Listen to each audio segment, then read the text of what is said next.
इनका नाम सोनम वांगचुक है और ये एक मैकेनिकल इंजीनियर, इनोवेटर और एक एजुकेशन रिफॉर्मिस्ट हैं। ज़्यादातर लोगों को इनके बारे में नहीं पता होगा शायद, मुझे लगता है, लेकिन आपने इनका एक ना एक वायरल वीडियो ज़रूर देखा होगा जो कि अभी के माहौल या विवादों से जुड़े हुए, या फिर आप लोग इन्हें ऐसे भी जानते होंगे कि एक 3 इडियट्स के कैरेक्टर फुनसुक वांगडू है। तो मैं बता दूं दोस्त, ये फुनसुक वांगडू फिल्मी पर्दे से काफ़ी ज़्यादा एक रियल सुपर हीरो है। ऐसे इंसान है जिन्होंने एक ऐसे प्रांत के बारे में सोचा है, एक ऐसे जगह के बारे में सोचा जो कि एक नेचुरल और क्लाइमेटिकल तरीके से एक नामुमकिन है। वहाँ की डेवलपमेंट लगभग नामुमकिन है, इम्पॉसिबल है।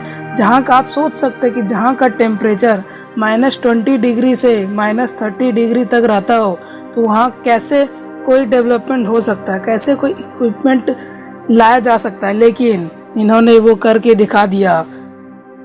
आप इनके बारे में कुछ अजीब फैक्ट जानने वाले हैं आज।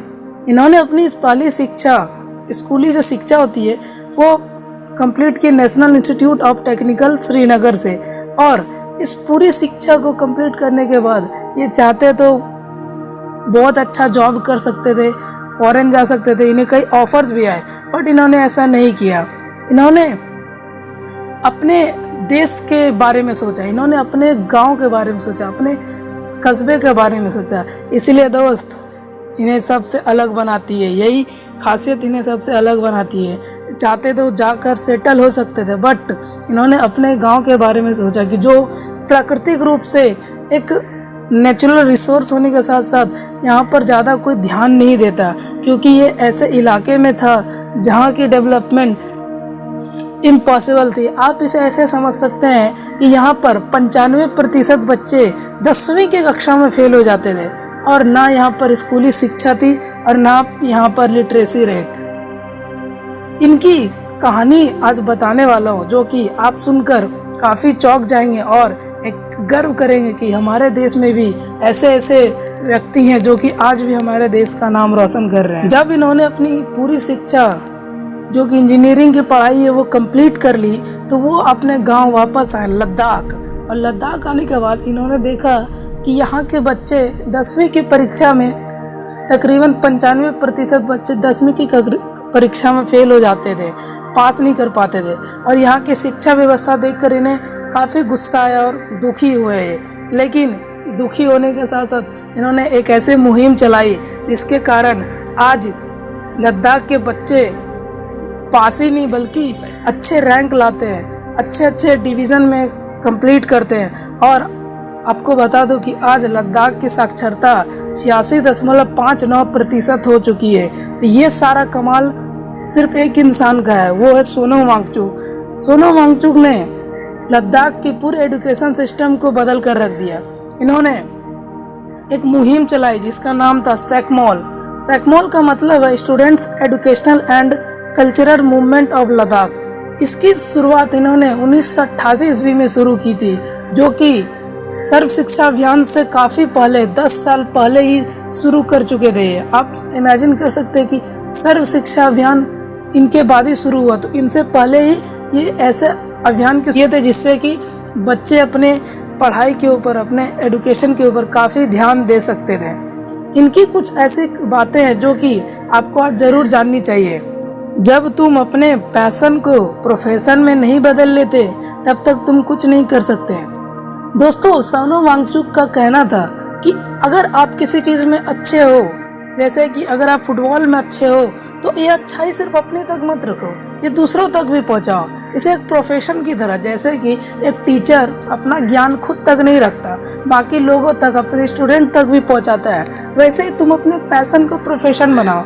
अपनी फुटबॉल की स्किल बाकी बच्चों को भी सिखाओ, जिससे कि तुम्हारे साथ साथ दूसरों का भी भला हो सके। जिसके पास पैसे नहीं है वो भी फ्री में तुमसे कोचिंग ले सके, और इससे होगा क्या कि वो भी शिक्षित हो जाएंगे और तुम्हारी वैल्यू उनके नज़रों में और भी बढ़ जाएगी, जिससे कि तुम्हारा तो कुछ नुकसान नहीं होगा लेकिन उनका काफ़ी भला हो जाएगा।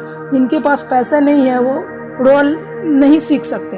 तो अपनी जो पैशन है, आपको जैसे फुटबॉल खेलना, कोई भी इन्वेंट करना, कुछ भी एक्सपेरिमेंट करना, तो आप बाकी लोगों के साथ शेयर करो, अपने तक मत रखो। जो कि इन्होंने किया। आज लद्दाख में एक ऐसा प्रैक्टिकल स्कूल है जहां बच्चे पढ़ कर नहीं बल्कि सीख कर सीखते हैं। ऐसा मैं क्यों कह रहा हूँ, क्योंकि ये एक ऐसा स्कूल है जो पूरी तरह से मिट्टी का बना हुआ है, लेकिन इसमें बच्चे ऐसे ऐसे प्रैक्टिकल चीज़ें करते हैं जो कि आप जानोगे तो हैरान हो जाओगे। यहाँ पर कोई भी बिजली का कनेक्शन नहीं है, जैसे कि हमारे यहाँ इलेक्ट्रिसिटी है वैसे वहाँ कुछ नहीं है, क्योंकि नेचुरल रिसोर्सेज के कारण ऐसा अभाव है वहाँ पर। लेकिन यहाँ पर जितनी भी चीज़ें हैं इस स्कूल में वो सोलर पावर से चलती है, मतलब कि सूर्य की ऊर्जा से चलती है। और इन बच्चों ने खुद इन चीज़ों को इन्वेंट किया है, खुद नई नई टेक्नोलॉजी को खोज रहे हैं। ये एक ऐसा स्कूल है जो कि एक साइंस भरी, मैं बोल सकता हूँ एक खजाना है, क्योंकि यहाँ पर एनर्जी रिसोर्स को यूज करने की टेक्निक्स बच्चे खुद स्किल करते हैं। यहाँ पर खाद्य विभाग बच्चे खुद संभालते हैं, मतलब कि यहाँ पर सब कुछ खुद का है। यहाँ तक कि यहाँ का एक न्यूज़पेपर भी है जिसका नाम है कैंपस टाइम्स, और यहाँ के आर्टिकल्स भी है जो कि आप पढ़ सकते हैं गूगल पर सर्च करके। तो ये काफ़ी डेवलप्ड स्कूल है। यहाँ तक कि आप ऐसा भी देख सकते हो कि ये पूरा एरिया बर्फ से, आइस से, चारों तरफ आइस से ढका हुआ है, बट ये कमजोरी ना बनकर इनकी मजबूती बन गई।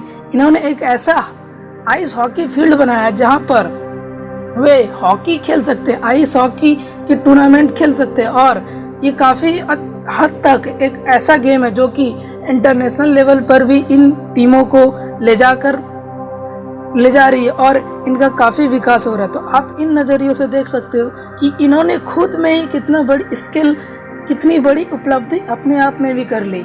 इसके साथ साथ यहाँ पर बर्फ़ जमी रहने के कारण पानी की काफ़ी समस्या थी, क्योंकि ना पेड़ पौधों को पानी मिल पाता था, ना किसानों को पानी मिल पाता था अधिक खेती करने के लिए, क्योंकि यहाँ पर सारे मतलब साल भर बर्फ ही जमा रहता था। जो कुछ कुछ पानी पिघलता था वो भी काफ़ी जगह खत्म हो जाता था। तो उन्होंने क्या किया, ये पहाड़ की ढलान जो देखते नहीं है कि वी आकार की जो पहाड़ रहती है, जो कटी हुई रहती है, उसमें ना एक पाइप, एक नॉर्मल सी पाइप को इन्वेंट करके प्लस करके इंक्लूड करके वहाँ पर एक ऐसा तरीका अपनाया जिससे कि पहाड़ों के ढलान से जो पानी आता है, बर्फ जो जमा रहता है, उसमें पाइप लगा दिया। और पाइप में पानी आते हैं तो इतना प्रेशर आता है कि जिससे कि फव्वारे बनते हैं, मतलब कि ऐसा स्प्रिंग टाइप का निकलता है पानी उस पाइप से, और जिसके कारण धीरे धीरे वो हवा में हीट करने लगता है। और हवा में हीट करने के बाद पानी का जो लेटेंट हीट है, जो लेटेंट हीट रहता है उस पानी का, वो खोने लगता है और धीरे धीरे वो बर्फ जमने लगता है।